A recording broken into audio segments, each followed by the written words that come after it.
History remembers monsters. We know their names. We study their crimes. We try to understand the darkness that drove them to commit unspeakable acts. But there's something we rarely talk about, something that makes us uncomfortable, something that challenges everything we think we know about evil. What happens when the monster wears a woman's face?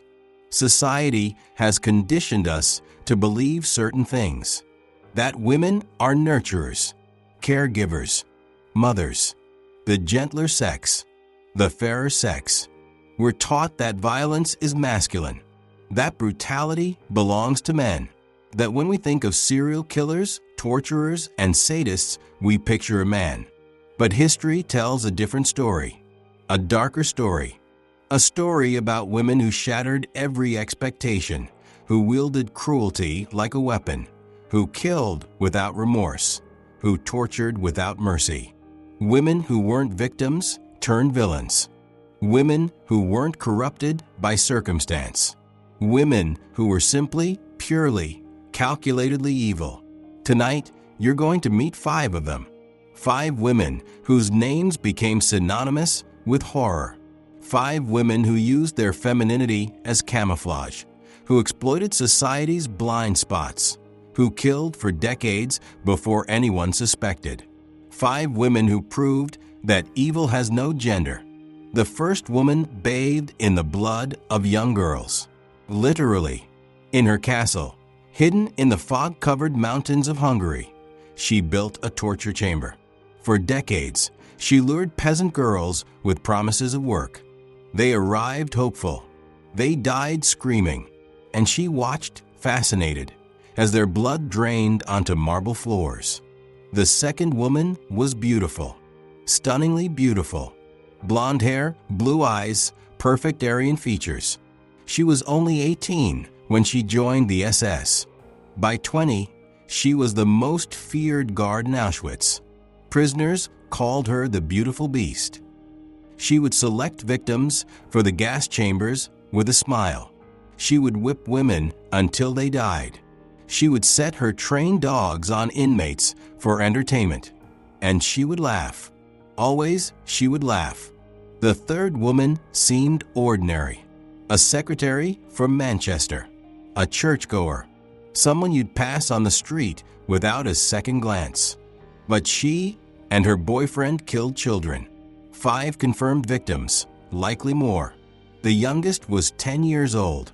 They recorded her final moments. Her voice begging for her mother, pleading for her life. That recording was played in court. Grown men wept. The woman who made it showed no emotion at all. The fourth woman was a widow, a farmer in Indiana. She placed matrimonial ads in newspapers seeking a husband. Men arrived from across the country, their life savings in hand, dreams of marriage and partnership filling their hearts. They were never seen again. She killed them, butchered them, buried them around her property, fed some to her pigs. Investigators eventually found the remains of over 40 men. But here's the terrifying part. She may have escaped. She may have faked her own death, taken her fortune, and disappeared. She might have lived out her days free, wealthy, and completely unpunished. 5 women, different centuries, different countries, different methods. But one thing in common, they chose evil. Not because they were abused, not because they were forced, not because they had no choice. They chose it. They enjoyed it. They perfected it. These aren't stories of women driven to desperate acts. These aren't tales of self-defense or survival. These are chronicles of predators. Cold-blooded, calculating, patient predators who happen to be female. And that's what makes them so terrifying. Because we don't expect it. Because when a woman smiles at us, we don't instinctively recoil. Because when a woman offers help, we don't automatically suspect danger. Because society has taught us that women are safe, that women are trustworthy, that women aren't capable of the kind of calculated, sustained, sadistic violence that defines a serial killer. These 5 women prove otherwise. They killed hundreds, possibly thousands. They tortured, mutilated, and destroyed lives. They operated for years, sometimes decades, before being caught. And when they were finally exposed, the world recoiled in shock, not just at what they'd done, but at who had done it. Tonight, we're going to examine their crimes. We're going to explore their psychology. We're going to ask the uncomfortable questions. What drives a woman to torture children? What satisfaction does a woman derive from watching someone die? How does a woman compartmentalize murder and then go home to make dinner? And most importantly, why are we so shocked when evil wears a woman's face? The answers are disturbing. The stories are horrifying. But they're real. These women existed. Their victims were real people with real families who mourned them. The suffering was real. The evil was real. So prepare yourself. What you're about to hear isn't easy. It's brutal. It's dark. It challenges our assumptions about gender, about violence, about the nature of evil itself. But it's important, because understanding evil, regardless of what form it takes, is the first step in preventing it. Let's begin with a countess, a noble woman, a woman born into privilege and power, a woman who used that power to commit acts so heinous that her name would inspire vampire legends for centuries. Welcome to Cactus Castle. Welcome to the domain of the Blood Countess. Welcome to the nightmare of Elizabeth Bathory. Elizabeth Bathory, the Blood Countess, Hungary, 1560. The Carpathian Mountains rise like jagged teeth against the sky. Fog clings to ancient forests. And in a castle perched high above the valley, a girl is born into one of the most powerful noble families in Europe. Her name is Elizabeth Bathory. She grows up surrounded by luxury, educated, cultured, beautiful. At 15, she marries Ferenc Nadasdy, a war hero known as the Black Knight of Hungary. They move to Cactus Castle, a fortress of gray stone and dark towers, isolated from the world below. Ferenc is often away at war. Elizabeth is left alone for years, decades, in that castle with unlimited power, unlimited wealth, and unlimited opportunity. And something inside her begins to twist. She becomes obsessed with beauty, with youth, with preserving her appearance. She stares at mirrors for hours. She applies elaborate cosmetics. She bathes in milk and honey. She does everything possible to stop time's march across her face. But time doesn't stop, and Elizabeth's obsession deepens into something darker. The legend says it began with an accident. A servant girl was brushing Elizabeth's hair. She pulled too hard. Elizabeth slapped her. Hard. The girl's nose bled. Blood splattered onto Elizabeth's hand. And when Elizabeth wiped it away, she swore her skin looked younger, fresher, rejuvenated. Whether this story is true or myth, we'll never know. But what happened next is documented, verified, undeniable. Elizabeth Bathory began to torture young girls, and she never stopped. Beneath Cactus Castle, Elizabeth built a torture chamber. Stone walls, iron restraints, instruments of pain carefully arranged. A place where screams echoed but never reached the outside world. A place where girls disappeared. She started with peasant girls, poor families from the surrounding villages. She lured them with promises of work, positions as servants in the castle, good pay, food, shelter. For desperate families, it seemed like salvation. The girls arrived hopeful. They never left. Elizabeth's methods were varied and brutal. She beat them with clubs. She burned them with hot irons and candles. In winter, she would strip them naked and pour water over them, watching as they froze to death in the courtyard. She would stick pins and needles under their fingernails. She would bite chunks of flesh from their faces, shoulders, and bodies. Some she starved.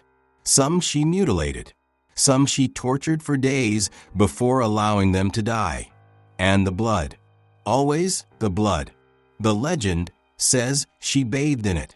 That she believed virgin blood would preserve her youth. That she would drain girls' blood into tubs and immerse herself, convinced it was the secret to eternal beauty. Historians debate whether the blood bathing actually happened or if it was exaggerated in later retellings. But what's undisputed is this: Elizabeth Bathory tortured and killed young girls, hundreds of them, for years. She didn't work alone. She had accomplices, servants who helped her procure victims, who assisted in the torture, who disposed of the bodies. They were loyal, terrified, complicit. For over 2 decades, the killing continued. Bodies were buried in the castle, in the church, in the surrounding fields. Some were thrown to wolves. Some were left in ditches. And Elizabeth kept killing. Eventually, she made a fatal mistake. She ran out of peasant girls. Villages were noticing too many disappearances. Families were asking questions. So Elizabeth began targeting minor noble women, girls from families with connections, with power, with the ability to demand investigations. That's when her world began to crumble. December 30th, 1610. A cold winter night. Count Georgi Thurzo, the Palatine of Hungary, leads a raid on Cactus Castle. He's received too many complaints, too many rumors. He can no longer ignore what's happening in that fortress. What they find is beyond comprehension. Dead bodies, dying girls, evidence of torture everywhere, blood staining the floors, instruments of pain, and Elizabeth, calm and defiant, insisting she's done nothing wrong. These were just peasants. She had the right. The investigation begins. Survivors testify. Servants confess. The evidence is overwhelming and horrifying. The trial reveals the scope of her crimes. Testimony suggests Elizabeth Bathory tortured and killed approximately 650 young girls. Some estimates go higher. A registry was supposedly found listing victims' names, though this document has never been verified. What is certain, dozens of bodies were found. Dozens of witnesses testified. The crimes were real. Elizabeth's accomplices were tried and convicted. They were tortured and executed. Some burned alive, others beheaded. Justice was brutal and swift. But Elizabeth herself was never formally tried. She was nobility. Aristocratic privilege protected her from public trial and execution. Instead, she received a different sentence. She was walled alive in her own castle. Masons bricked up the windows and doors of her chambers, leaving only a small slot for food and air. Elizabeth Bathory was entombed in darkness, alone, cut off from the world, left to die slowly in the castle where she'd committed her crimes. She survived for 4 years, for years in darkness, for years of isolation, for years of slow, creeping madness. On August 21st, 1614, guards found her dead, face down on the floor, alone, unmourned. What drove Elizabeth Bathory? Modern psychologists diagnose her posthumously with narcissistic personality disorder and sadism. She derived sexual pleasure from inflicting pain. She saw her victims as objects, not humans. She believed her noble birth gave her the right to do whatever she wanted. But there's something else, something deeper. Elizabeth had absolute power. She was wealthy, titled, protected by aristocratic immunity. She could torture and kill for decades because no one with the authority to stop her cared about peasant girls. Her crimes reveal a dark truth. Evil flourishes when power meets opportunity and there's no accountability. Elizabeth Bathory is considered the most prolific female serial killer in recorded history. Her crimes inspired vampire legends, particularly the idea that vampires bathe in or drink blood to maintain youth and beauty. Bram Stoker may have drawn inspiration from her story for Dracula. But strip away the legend, and what remains is horror. Real girls, real suffering, real evil. Elizabeth Bathory proved that monsters aren't always men, that cruelty has no gender, that given power and opportunity, a woman can be just as sadistic, just as brutal, just as monstrous as any man in history. In that dark castle in the Carpathian Mountains, Elizabeth Bathory tortured hundreds of girls to death, not for survival, not for revenge, but for pleasure, for vanity, for the twisted belief that their blood could preserve her beauty. She died alone in darkness, but her victims died in agony, and that's what we must remember. But Elizabeth's aristocratic cruelty pales in comparison to the woman who became the beautiful face of the Holocaust's worst nightmares. A woman who, at 18, eagerly joined the SS.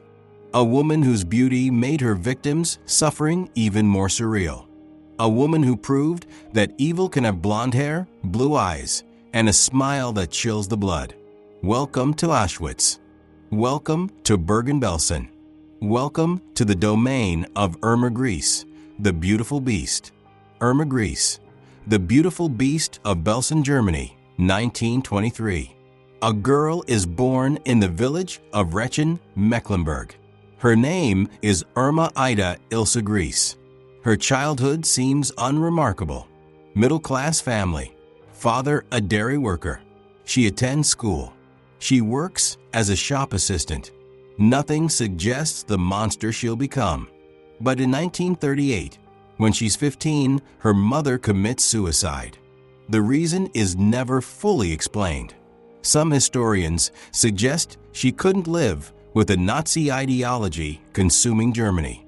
Others point to family tensions. Whatever the cause, Irma's mother's death leaves a void. And into that void flows something dark.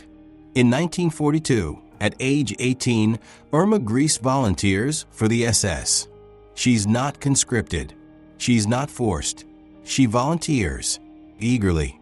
She's assigned to Ravensbrück concentration camp for training, then Auschwitz-Birkenau, then Bergen-Belsen. She rises quickly through the ranks. By age 20, she's a senior supervisor, one of the highest-ranking female guards in the entire camp system. And she's beautiful, stunningly beautiful. Blonde hair, blue eyes, perfect Aryan features.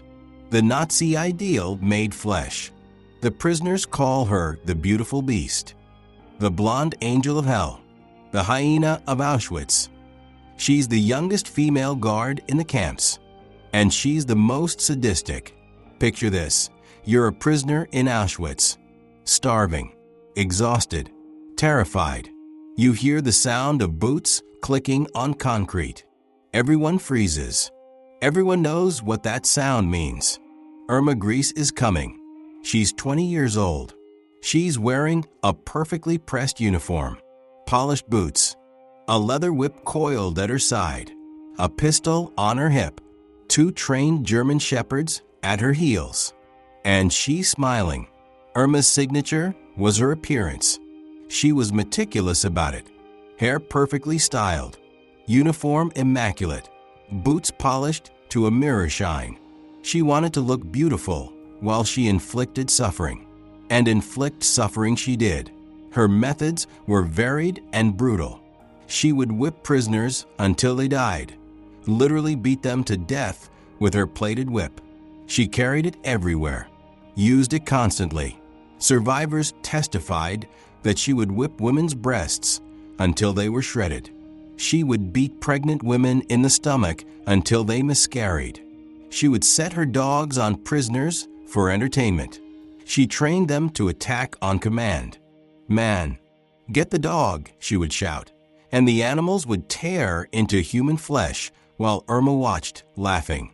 She participated in selections, the process of choosing which prisoners would live and which would go to the gas chambers. She would walk down the lines, pointing left or right, life or death, and she would smile while doing it. Sometimes she would toy with prisoners, pretending to send them to work, then changing her mind at the last second and sending them to die instead. Survivors testified to her sexual sadism. She would force women to strip naked in front of her. She would humiliate them, mock their bodies. Some historians suggest she derived sexual pleasure from the power and the suffering. She would shoot prisoners for sport, for minor infractions, for looking at her wrong, for no reason at all. She worked closely with Joseph Mengele, the angel of death, who conducted horrific medical experiments. Two monsters collaborating, two young, attractive people committing unimaginable atrocities. One survivor, Gisela Pearl, testified, "Irma Grese was the most beautiful woman I ever saw, and the most cruel. She had the body of a goddess and the soul of a devil." Another survivor described watching Irma beat a woman to death, then calmly eat her lunch, blood still on her hands. The estimates vary, but historians believe Irma Grese personally tortured thousands of prisoners and directly killed hundreds. The exact number will never be known, but the survivors' testimonies paint a clear picture. She was a sadist who enjoyed inflicting pain, and she was only 22 years old. April 15, 1945. British troops liberate Bergen-Belsen concentration camp. What they find defies description. Thousands of corpses, emaciated survivors barely alive, disease, starvation, death everywhere. Soldiers who'd fought through World War II, hardened combat veterans, broke down weeping at what they saw. And among the SS guards arrested that day was Irma Grese. She was 21 years old, still beautiful, still defiant. Initially, she showed no remorse, no shame. She was proud of what she'd done. She'd been following orders. She'd been serving the Reich. She'd done her duty. The Belsen trial began in September 1945. 45 defendants. Worldwide attention. The first major war crimes trial after the Holocaust. Survivor after survivor took the stand. They testified to Irma's cruelty. They described the beatings, the shootings, the dogs, the whip. They pointed at her in the courtroom. Some broke down crying. Some showed the scars she'd left on their bodies. Irma sat through it all with cold indifference. No emotion, no remorse, no recognition of the horror she'd caused. She was convicted of crimes against humanity. The verdict, death by hanging. December 13, 1945. Hameln Prison, Germany. Irma Grese is led to the gallows.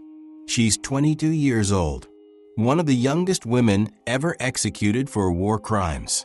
Witnesses report she showed no fear, no remorse. Even at the end, she remained defiant, cold, unmoved by what she'd done. The trapdoor opened. The rope tightened. Irma Grese was dead.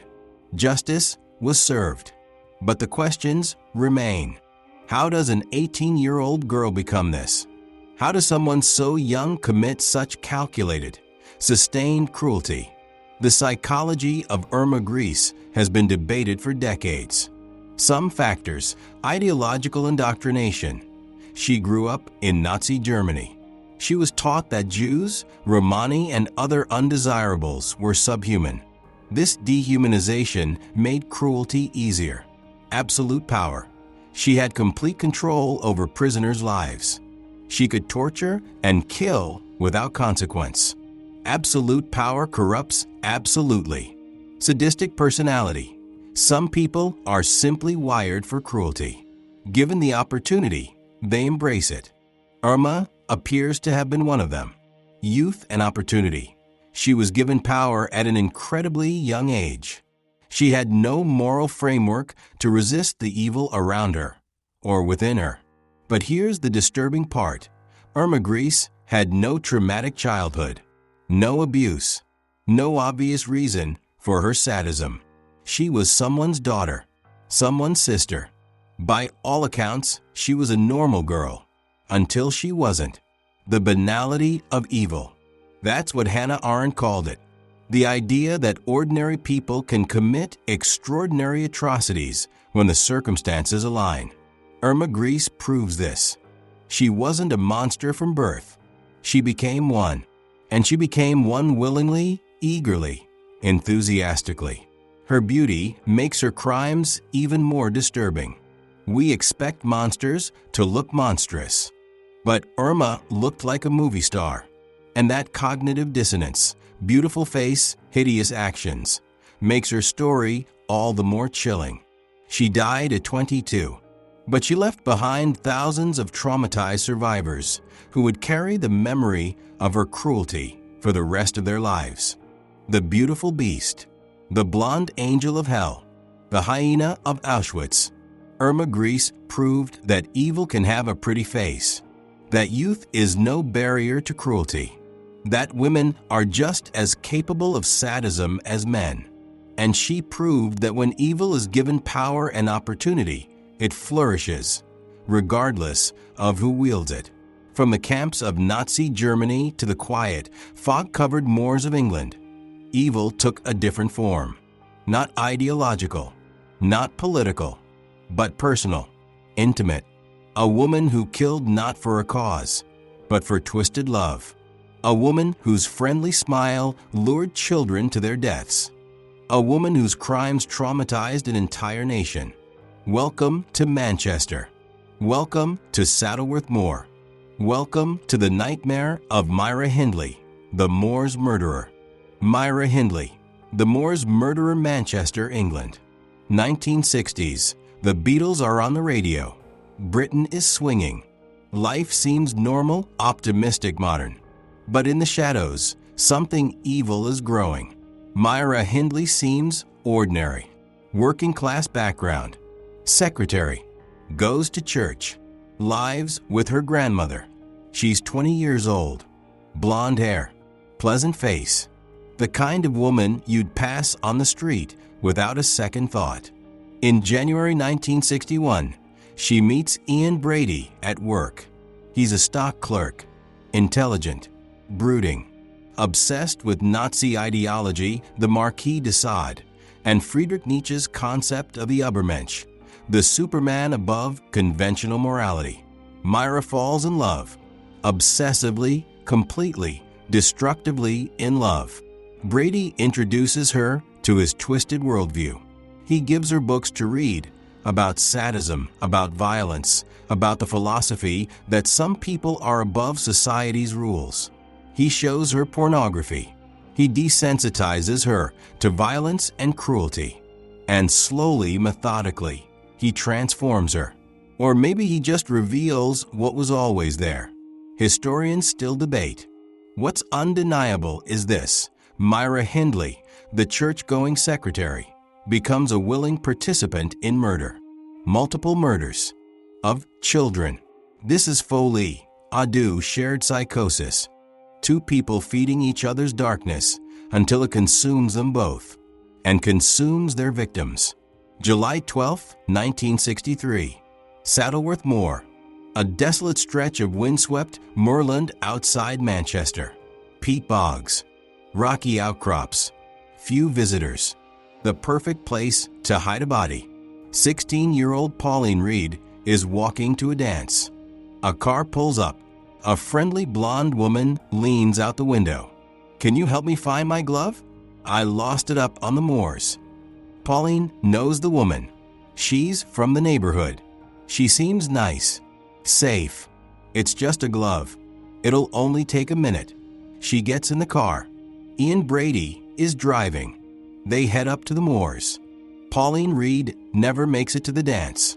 She's never seen alive again. This becomes the pattern. Myra's friendly face, her disarming smile, her request for help. Children and teenagers trust her. Why wouldn't they? She's a woman. She's local. She seems harmless. And that trust is fatal. Over the next 2 years, 5 victims disappear. Pauline Reed, 16. July 1963, John Kilbride, 12. November 1963, Keith Bennett, 12. June 1964, Leslie and Downey, 10. December 1964, Edward Evans, 17. October 1965. The method was always similar. Myra would lure them, usually with some innocent request, sometimes offering them a ride, sometimes asking for help finding something. Her face was the key. Her gender was the weapon. No one suspected. They would take the victims to Myra's grandmother's house or up to the moors. There, Brady would sexually assault them. Both would torture them. Then Brady would kill them, strangulation, sometimes a blow to the head. They would bury the bodies on Saddleworth Moor. That desolate, wind-swept wasteland became a graveyard for children.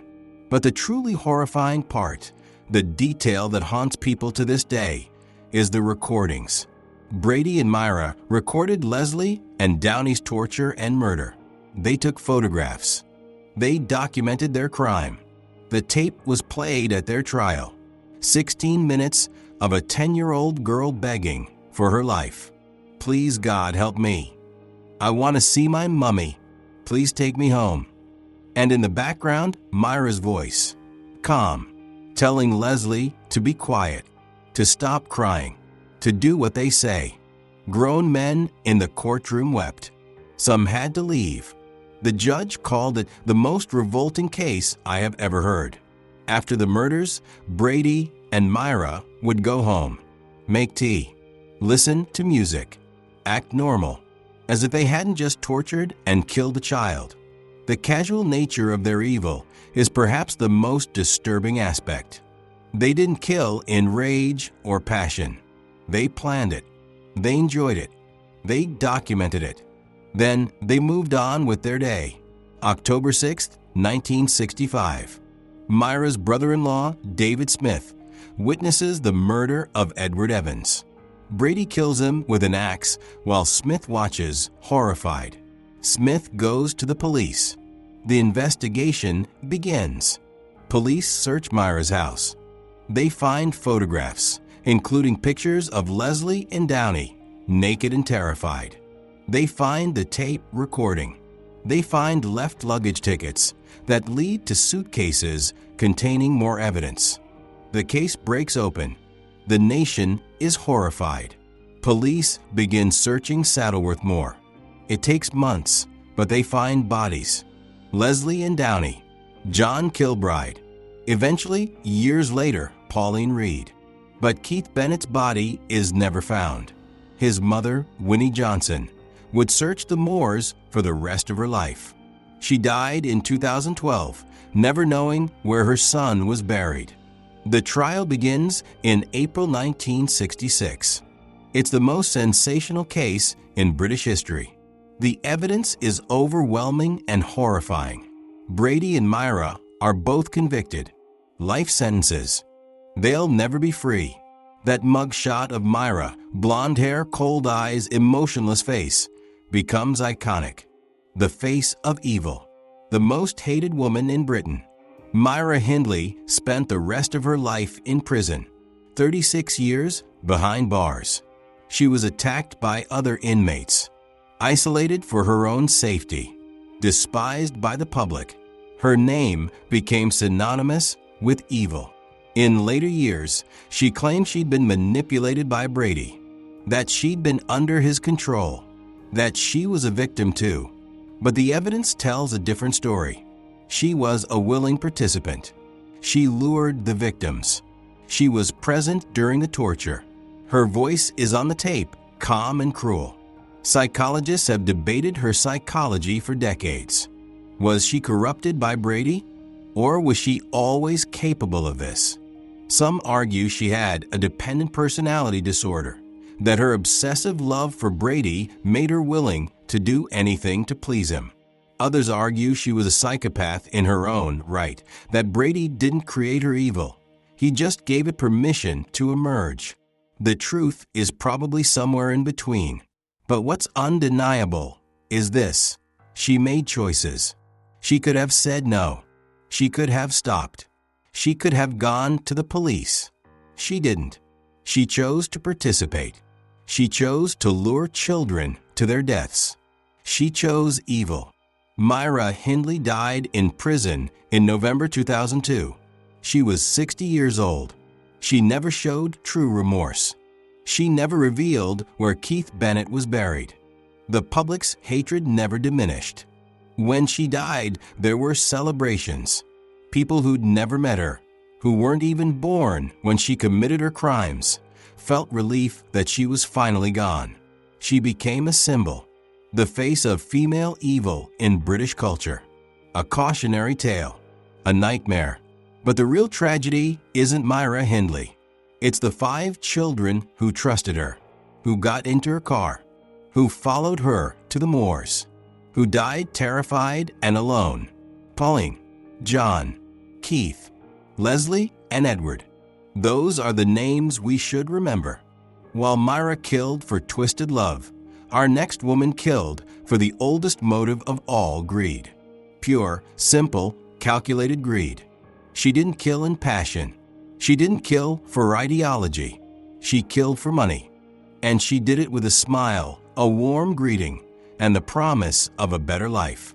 Welcome to Lockport, Indiana. Welcome to the farm where lonely men came seeking love and found death.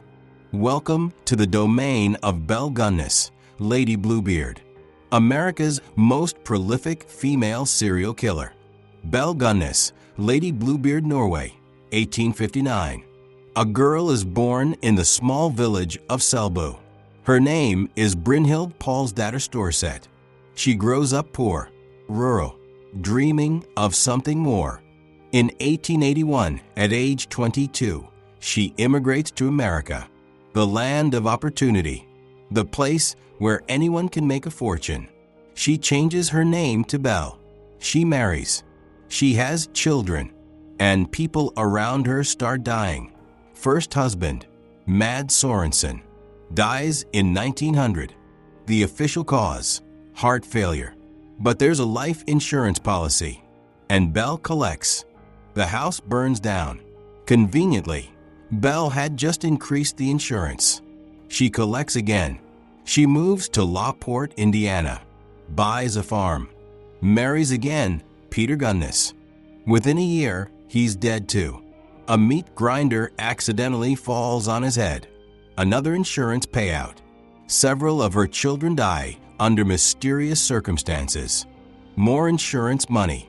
By 1902, Belle Gunness is a widow, a wealthy widow, owner of a beautiful farm, and she's looking for love, or so she claims. But Belle isn't looking for love. She's looking for victims, and she's about to perfect her system. Belle places advertisements in newspapers, specifically in Scandinavian language newspapers targeting immigrant communities. Men far from home, lonely, seeking connection. The ads are enticing. Comely widow who owns a large farm in one of the finest districts in Lockport County, Indiana, desires to make the acquaintance of a gentleman equally well provided, with view of joining fortunes. No replies by letter considered unless sender is willing to follow answer with personal visit. The key phrase, equally well provided. Bring money. Bring your life savings. Men respond. Dozens of them. They write letters.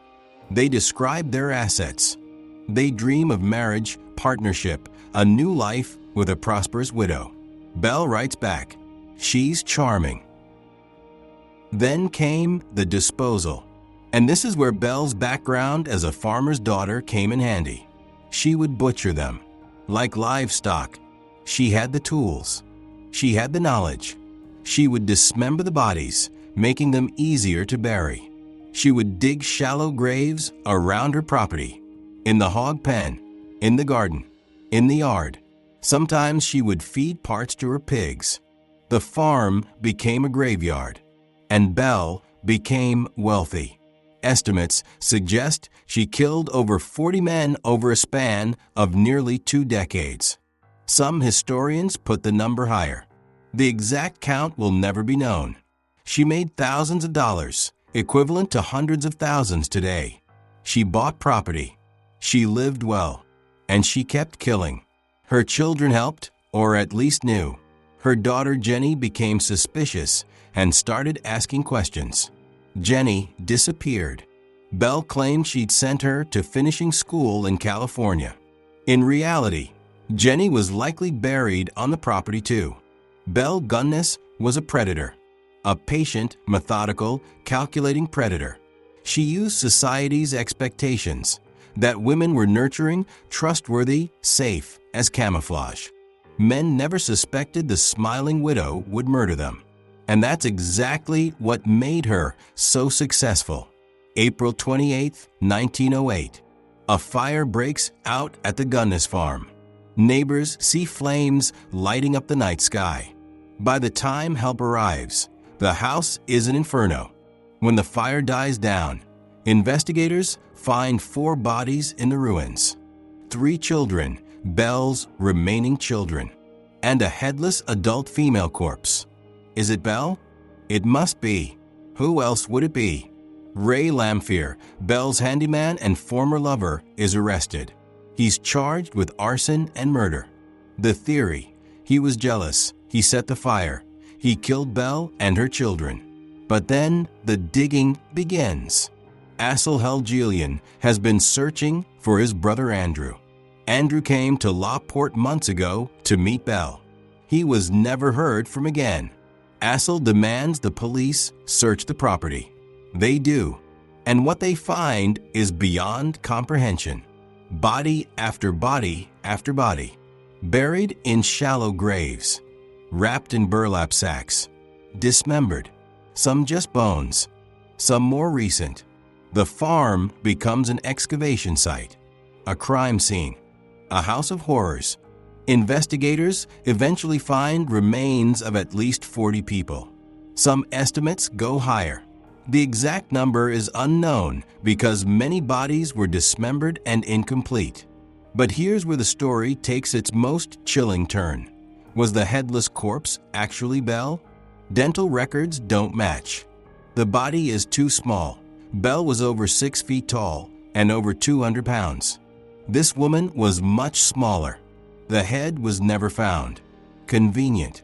Some investigators believe Belle staged her own death, that she killed another woman, possibly a housekeeper, decapitated her to prevent identification, set the fire, and escaped with her fortune.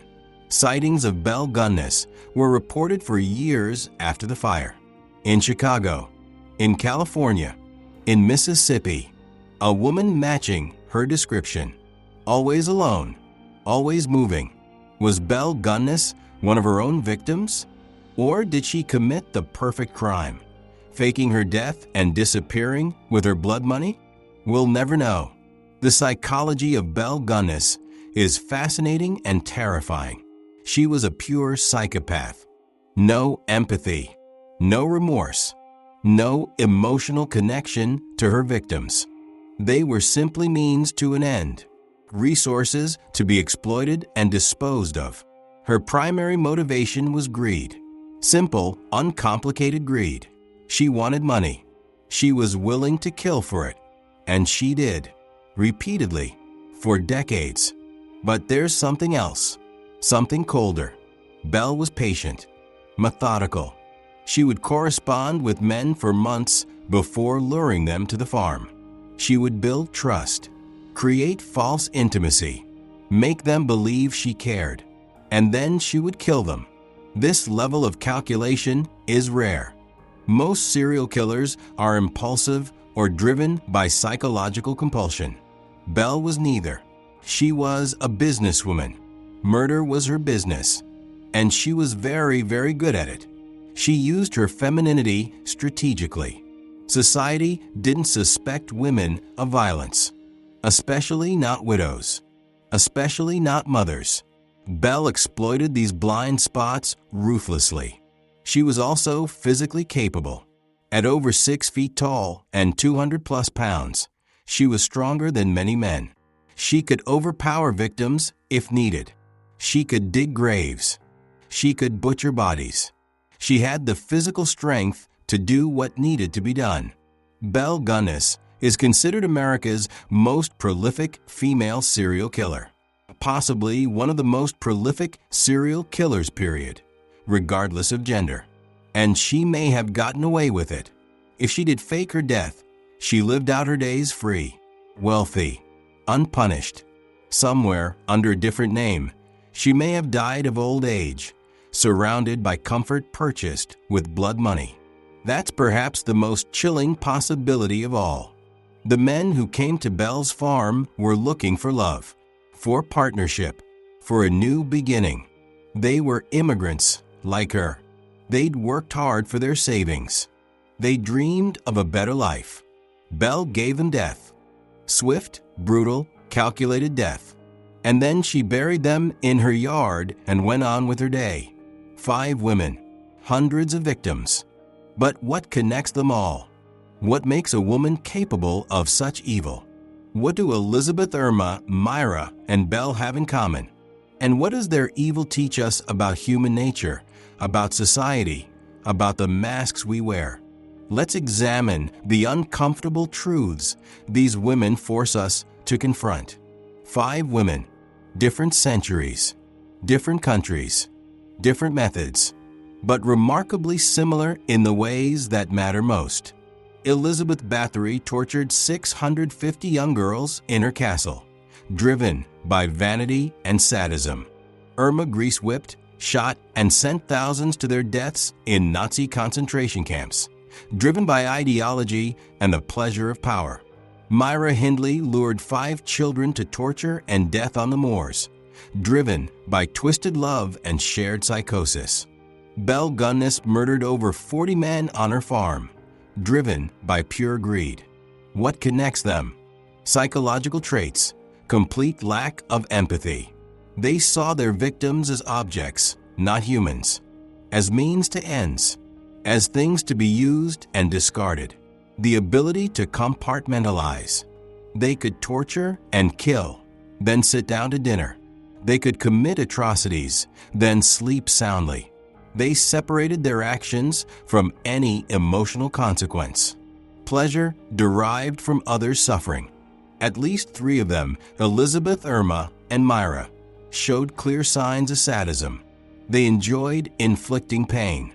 It gratified them. Cold calculation and planning. These weren't crimes of passion. They were methodical, patient, carefully executed over months, years, decades. Narcissism and self-centeredness. The world revolved around them. Their desires, their needs, their pleasure. Everyone else was expendable. The ability to manipulate and deceive. They wore masks. Belle was the friendly widow. Myra was the helpful neighbor. Irma was the beautiful guard. Elizabeth was the noble lady. Behind the masks, monsters. Societal factors. They used society's expectations of women as weapons. Women are nurturers, caregivers, safe, trustworthy. These 5 exploited those assumptions ruthlessly. Women aren't violent. This belief allowed them to operate longer. Belle's victims never suspected. Myra's victims trusted her. Even Elizabeth's aristocratic status protected her, because noble women weren't supposed to be capable of such brutality. Their feminine appearance disarmed victims and authorities. Irma's beauty made her crimes more shocking. Myra's ordinary appearance made her invisible. Belle's maternal image made her seem safe. Power and opportunity meeting evil inclination. Elizabeth had aristocratic immunity. Irma had absolute authority in the camps. Myra had Brady as partner and enabler. Belle had isolation and vulnerable victims. Evil needs opportunity. These women had it. Elizabeth represents aristocratic sadism. Power without accountability breeding monstrosity. Irma represents ideological evil, when hatred is sanctioned and rewarded by the state. Myra represents corrupted love, when obsession overrides morality. Bel represents pure greed, when human life becomes nothing more than a commodity. Different motivations. Same result. Innocent lives destroyed. Families shattered. Suffering multiplied across generations. Why are female killers so shocking to us? Because we're conditioned from birth to believe women are different, gentler, less violent, more empathetic. We associate femininity with nurturing, with care, with protection. When a woman commits violence, especially sustained, calculated, sadistic violence, it violates our fundamental assumptions about gender. The statistics support the rarity. Female serial killers represent only about 10 to 15% of all serial killers. But when they kill, they often do so differently than men. They kill over longer periods. Bel killed for nearly 2 decades. Elizabeth for over 20 years. They use poison more often. Bel used strychnine. It's quiet, clean, traditionally feminine. They target vulnerable victims, children, elderly, people who trust them, people who can't fight back. They evade capture longer because no one suspects them, because their gender provides camouflage. The uncomfortable truth: evil has no gender. Women are just as capable of cruelty, sadism, and murder as men. The capacity for evil is human, not masculine or feminine. Monsters wear any face. Sometimes beautiful, sometimes ordinary, sometimes maternal, sometimes young. These 5 women prove it beyond doubt. But we must remember, these aren't just stories. These are real tragedies. 650 young girls tortured to death in a Hungarian castle, their screams echoing through stone corridors, their blood staining marble floors, their lives cut short for one woman's vanity. Thousands tortured in concentration camps, whipped, shot, sent to gas chambers. Their suffering entertainment for a young woman who should have been living a normal life. 5 children who trusted a friendly woman, who got into her car, who followed her to the moors, who died terrified, calling for their mothers, and one whose body has never been found, leaving his mother to search until her death.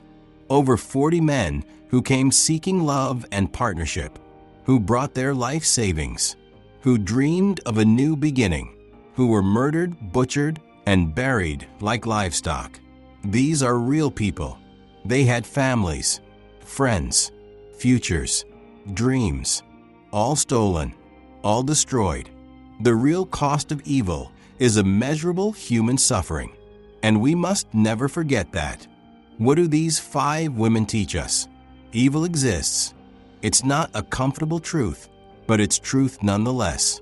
Some people are capable of horrific acts. We must acknowledge this. Evil can wear any face. It doesn't look like we expect. It can be beautiful. It can be ordinary. It can be feminine. We must look beyond appearances. Power without accountability breeds monsters. Elizabeth had aristocratic immunity. Irma had state-sanctioned authority. Bel had isolation. When evil people have power and no oversight, atrocities follow. Society must remain vigilant. We must question. We must investigate. We must not allow assumptions about gender, class, or appearance to blind us to warning signs. Justice, though sometimes delayed, must be served. Elizabeth died alone in darkness. Irma was hanged. Myra died in prison. Bel may have escaped, but her crimes were exposed. Justice matters. The importance of remembering. We remember to honor victims, to recognize warning signs in the future, to never assume based on gender or appearance that someone is incapable of evil. These 5 women prove that the most dangerous predator is often the one you'd never suspect. The friendly neighbor, the beautiful guard, the wealthy widow, the noble woman, the ordinary secretary. Evil doesn't announce itself. It doesn't wear a sign. It hides. It disguises itself. It exploits our assumptions and blind spots. History has shown us that evil doesn't discriminate. It doesn't choose by gender, class, or beauty. It lurks in the human heart, waiting for opportunity.